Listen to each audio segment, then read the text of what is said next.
La presencia de Cristo es un tema muy importante que todo cristiano debería poder manejar muy bien, sobre todo si es una persona que dialoga o quiere de repente poder ayudar a los testigos de Jehová o presentarle la enseñanza de las Escrituras. Y esto es debido a que los testigos de Jehová, uno de los grandes problemas en su escatología, tiene que ver justamente con la presencia de Cristo. Los testigos de Jehová tienen un grave problema cuando se trata de esta enseñanza porque la doctrina de los testigos de Jehová es diametralmente opuesta a las enseñanzas de las Escrituras en cuanto a este tema. En este video quiero hablar un poquito de este tema, quiero darte algunas bases importantes que podés llegar a utilizar si dialogás con testigos de Jehová o si en algún momento tocan a tu puerta.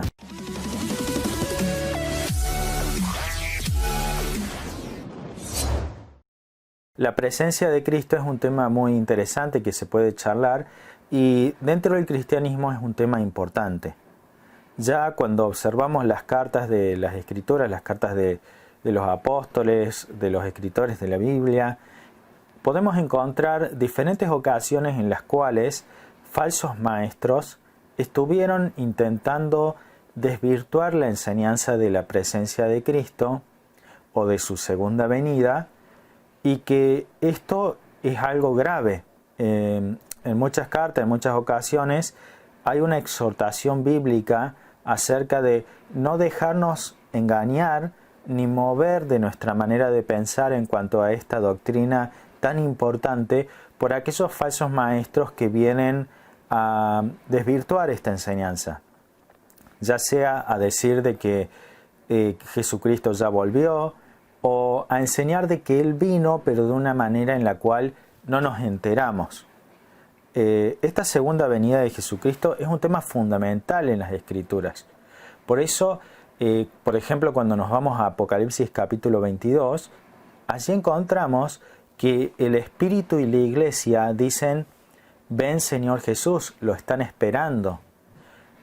Podemos encontrar que la expectativa de la Iglesia, la expectativa de un cristiano, es la espera de esa promesa de Jesucristo de volver por segunda vez.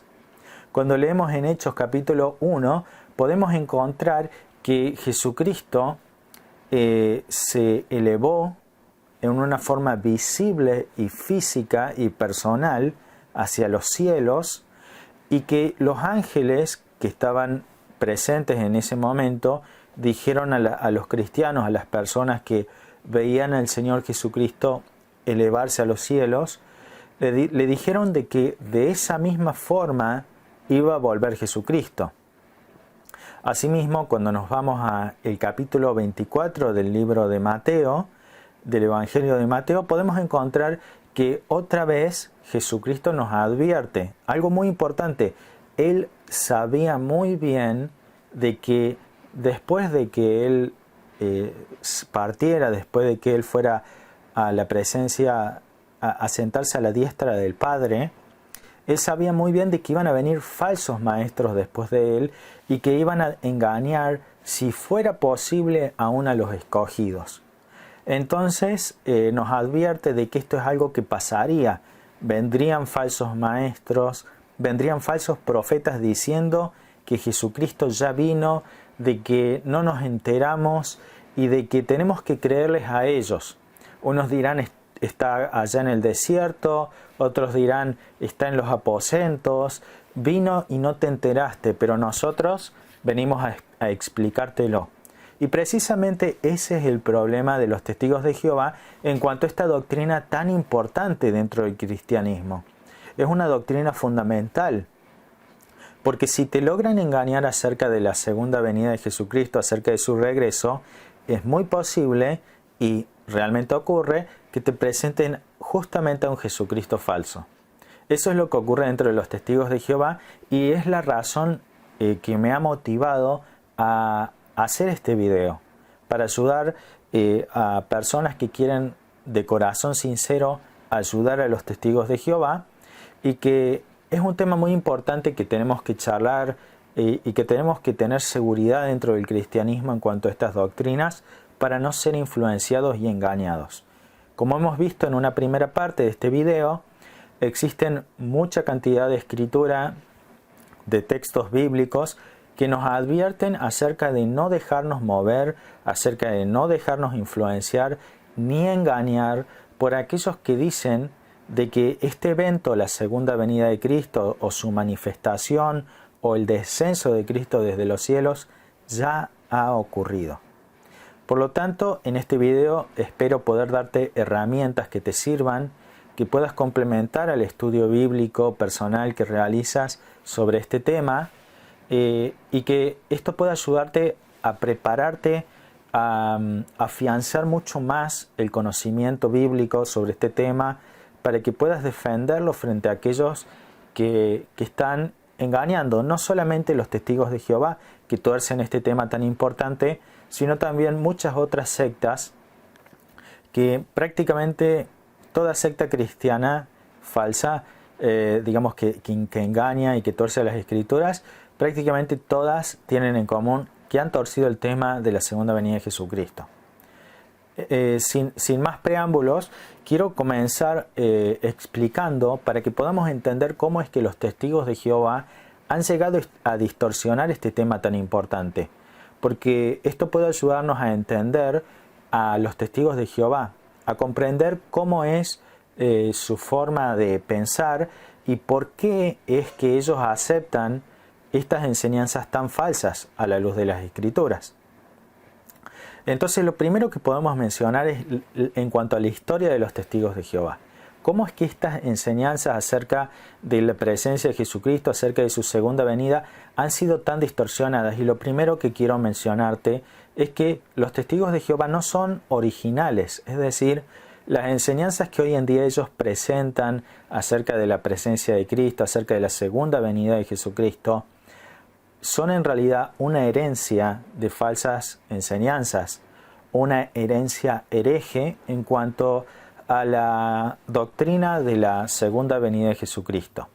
Y esto resulta así porque, por ejemplo, el joven Russell, que es quizás el principal fundador de las enseñanzas o de las bases que hoy en día tienen los testigos de Jehová, él fue muy influenciado por maestros falsos, maestros que distorsionaban las escrituras.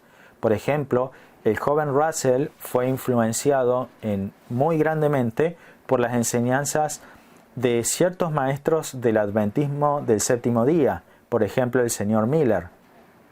El señor Miller compartió con Russell su particular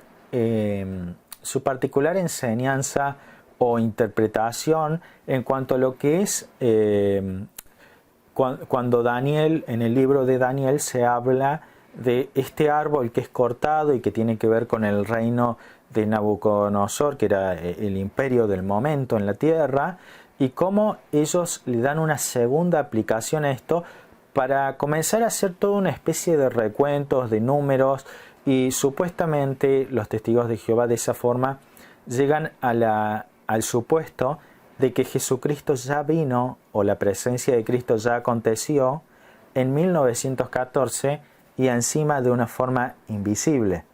Es decir, prácticamente nadie se enteró.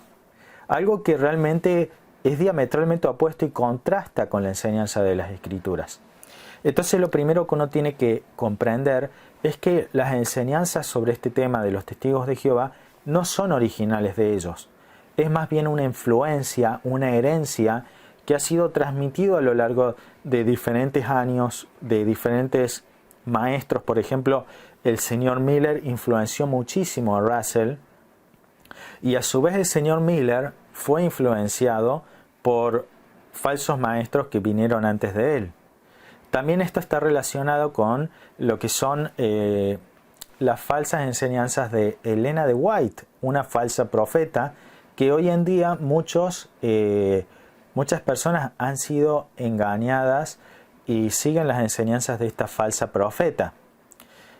Y resulta que, está muy relacionado con estas falsas predicciones, estas ideas de que, por ejemplo, el Señor Jesucristo retornaría en 1844, si no me equivoco, después En 1874 también se predijo otra vez el regreso de Jesucristo a la tierra. Y dado que ese retorno no aconteció, en lugar de aceptar que eran enseñanzas falsas que se habían apartado de las Escrituras, trataron de alguna forma remendar el problema y adaptar las Escrituras para que de alguna forma sigan teniendo razón. Entonces, en lugar de descartar completamente todas estas bases que llevaron a ese tipo de predicciones falsas, se hizo como una especie de adaptación en la cual se comenzó a separar de alguna forma la idea de lo que es la presencia de Cristo y la idea de la venida del Señor Jesucristo, como si estos fueran dos eventos separados. Es decir, una cosa es la presencia de Cristo y otra cosa es la segunda venida de Cristo. Y esto es el primer error, el primer gran error que ha llevado a muchos a estas falsas profecías. Cuando uno analiza la historia de los testigos de Jehová, puede encontrar que es uno de los grupos que más falsas predicciones ha hecho acerca de la segunda venida de Cristo o la presencia de Cristo.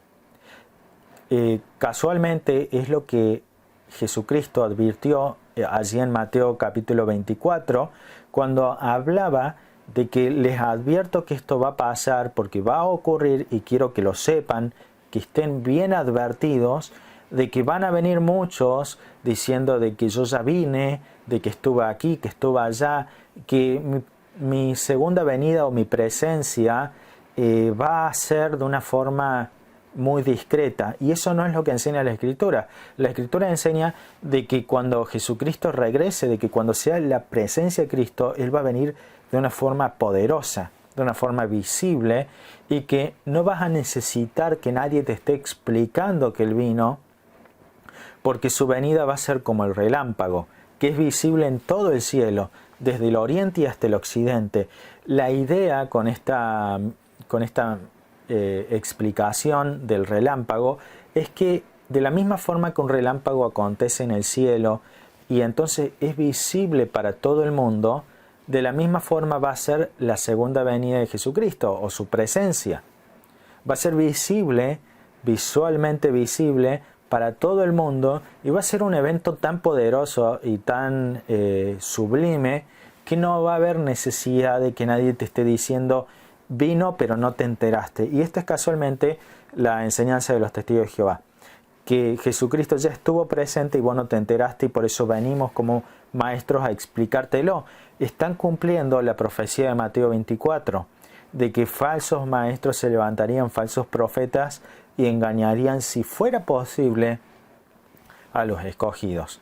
Entonces, con esta breve introducción acerca de los testigos de Jehová y de su historia y cómo es que han llegado estas ideas bastante extrañas acerca de la presencia de Cristo, es que le doy comienzo a este video. Entonces, lo primero que mencionamos es que los testigos de Jehová han separado el concepto de la presencia de Cristo del concepto de la segunda venida de Jesucristo, como si fueran dos cosas diferentes. Y en realidad son la misma cuestión.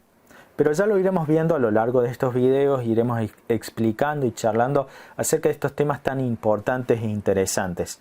El primer pasaje bíblico con el que quiero comenzar entonces a charlar de este tema se encuentra en Mateo 24, versículos 37 al 42, que dice de la siguiente forma: La venida del Hijo del Hombre será como en los días de Noé.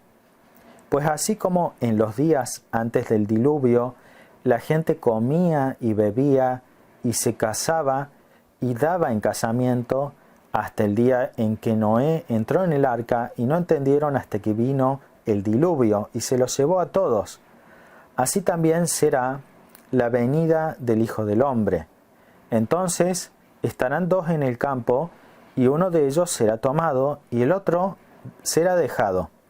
Dos mujeres estarán en el molino, y una de ellas será tomada y la otra será dejada. Por lo tanto, estén atentos, porque no saben a qué hora ha de venir su Señor. Este es el primer versículo o el primer pasaje que por ahí quería compartirles, porque es un pasaje clave acerca de este tema, acerca de la venida, del cumplimiento de esta promesa que en Hechos capítulo 1 hizo el Señor Jesucristo, que así como Él se fue, Él volvería un día. Y vemos en Apocalipsis capítulo 22 que esa es la esperanza de los cristianos. Estamos esperando a que nuestro Señor Jesucristo regrese. La esperanza que estamos esperando es la vuelta de Jesucristo. No dos acontecimientos como si Jesucristo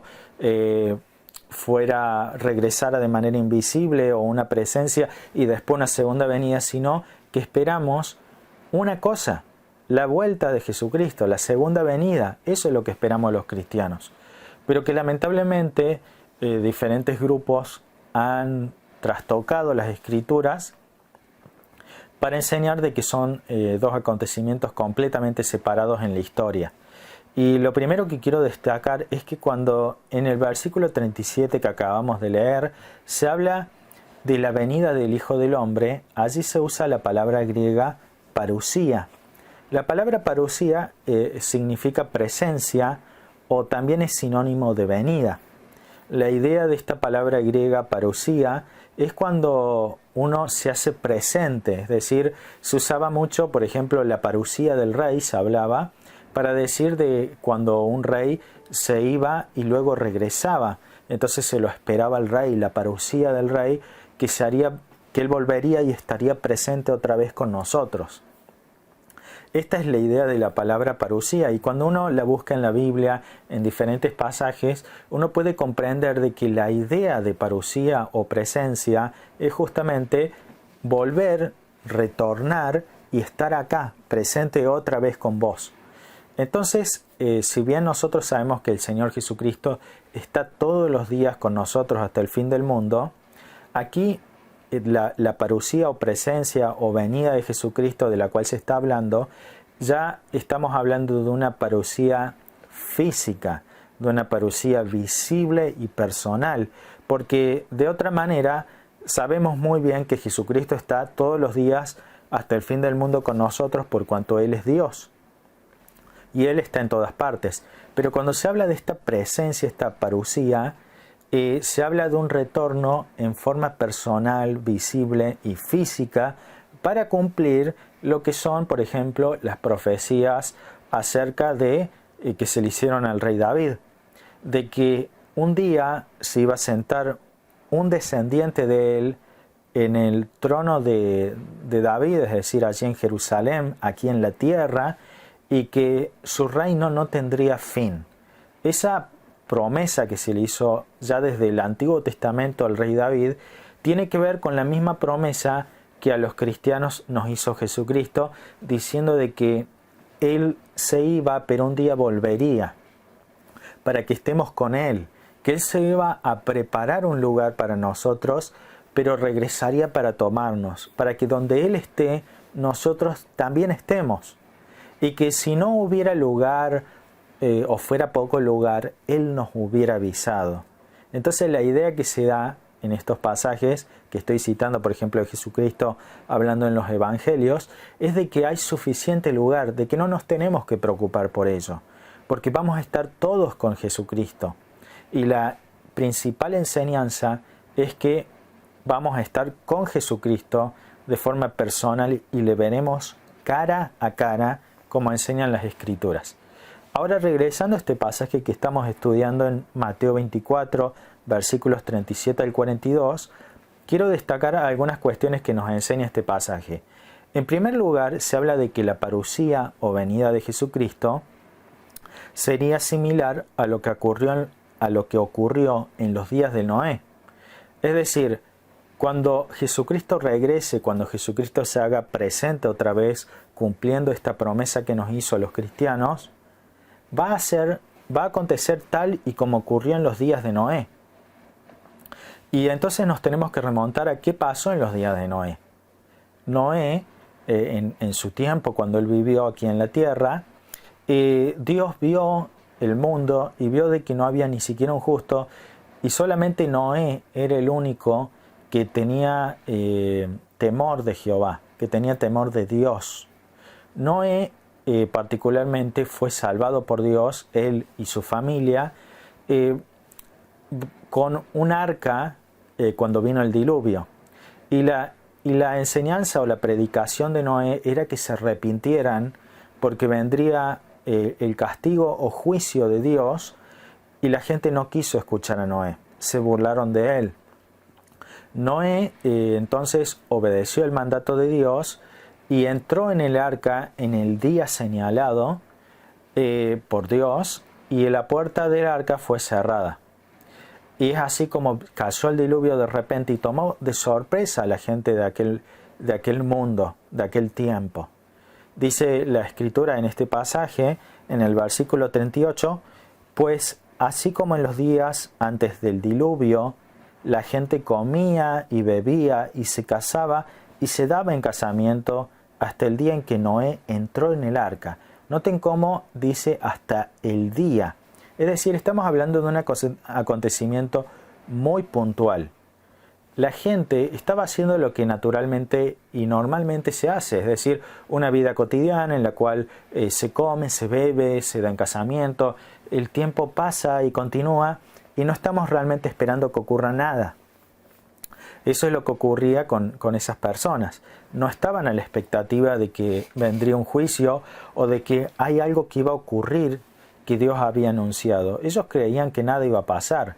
Y es así como un día de repente cayó el diluvio y en un día se los llevó a todos.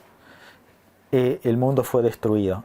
Y las Escrituras aquí nos están enseñando que la presencia de Jesucristo va a acontecer tal como pasó en aquellos días. La gente estaba haciendo lo que normalmente hace hasta que un día llegó el diluvio.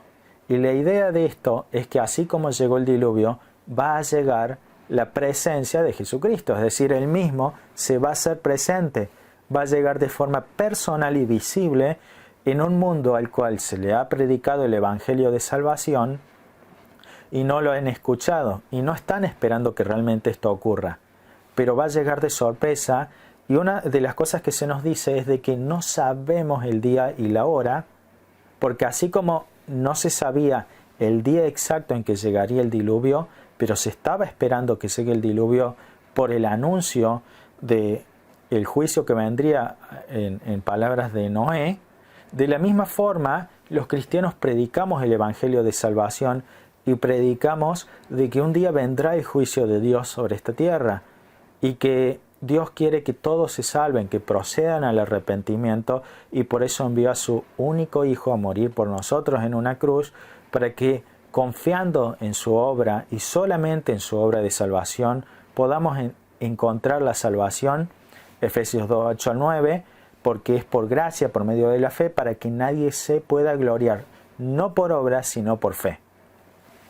Entonces, esto es lo mismo que ocurrirá cuando Jesucristo regrese. En los días de Noé, la gente no creyó al mensaje, no se arrepintió y llegó el diluvio y hubo destrucción total. De la misma forma, acontecerá con la presencia de Jesucristo. La gente no escucha el mensaje, en el mundo en general no están esperando ni haciendo caso a lo que se nos advierte por nuestro Señor Jesucristo, y va a llegar en un día que nadie conoce, que nadie puede fechar. La presencia de Cristo no se puede fechar. Y así como ocurrió en los días de Noé, que llegó el diluvio y nadie lo supo, así en nuestros días va a ocurrir con la presencia de Cristo, que va a llegar igual que llegó el diluvio y la fecha nadie la sabe. Entonces, la enseñanza que se da acá es que la presencia de Cristo, cuando llegue, va a haber un juicio. Eso también es algo que tenemos que entender.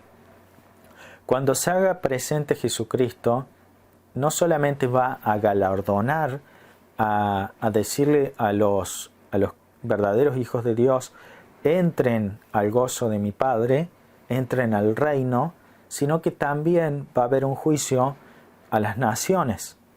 Y aquellos que hicieron caso omiso del mensaje, aquellos que rechazaron a Cristo, aquellos que también sus obras manifestaban de que realmente rechazaban el Evangelio, van a ser avergonzados y echados en el lago de fuego. Esa es básicamente la enseñanza de este pasaje.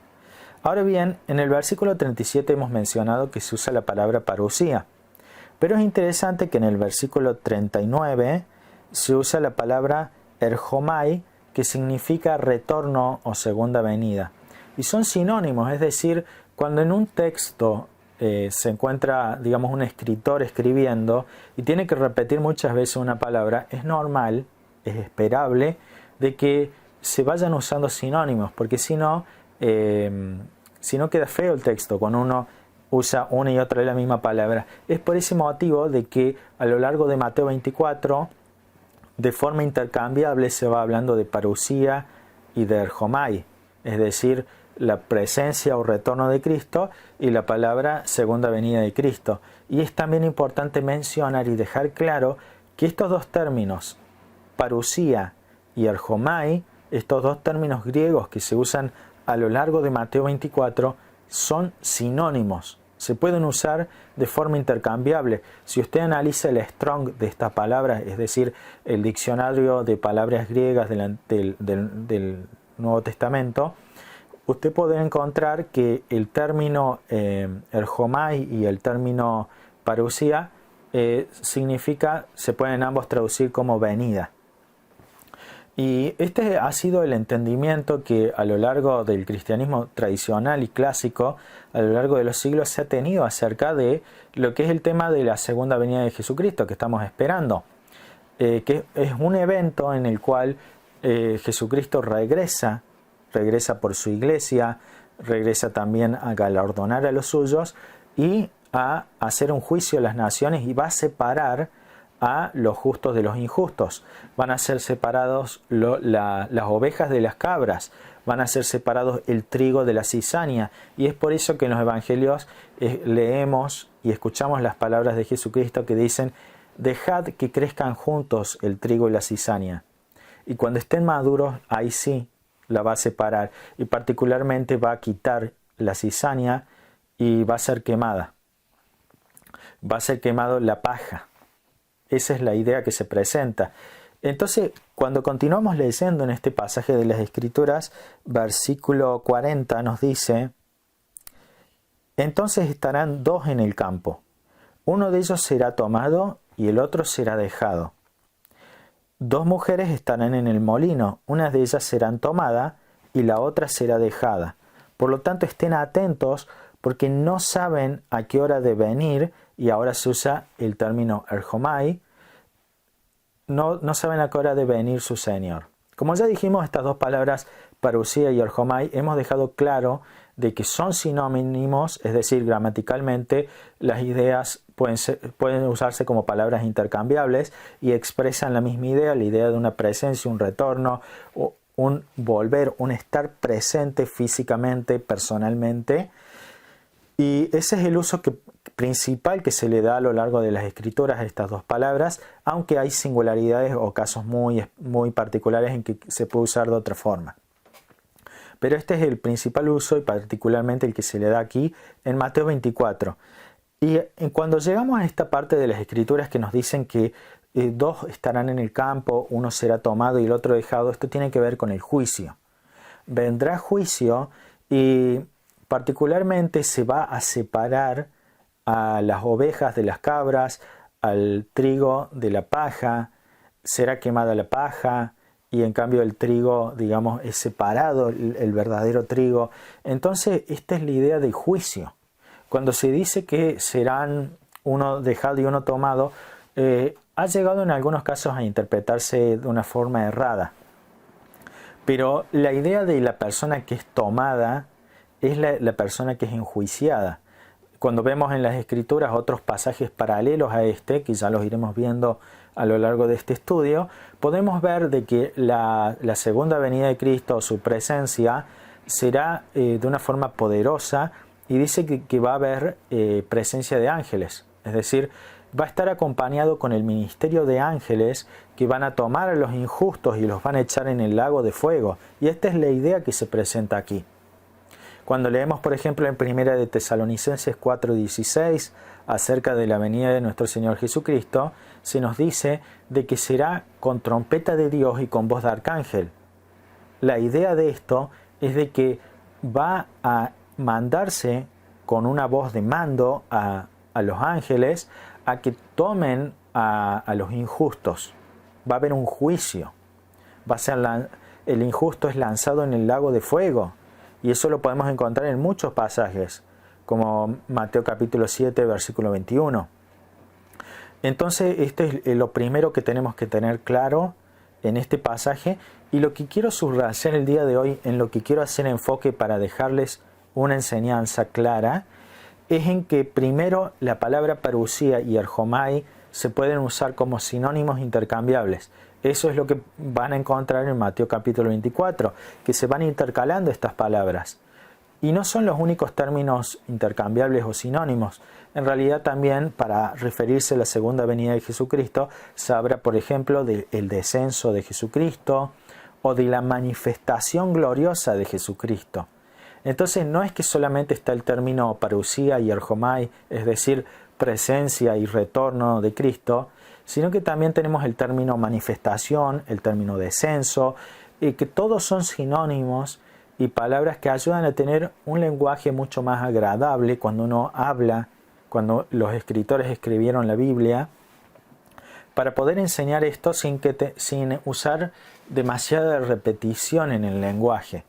Pero los falsos maestros se han agarrado de esto para intentar separar las ideas y de esa forma encontrar una excusa a sus falsas predicciones.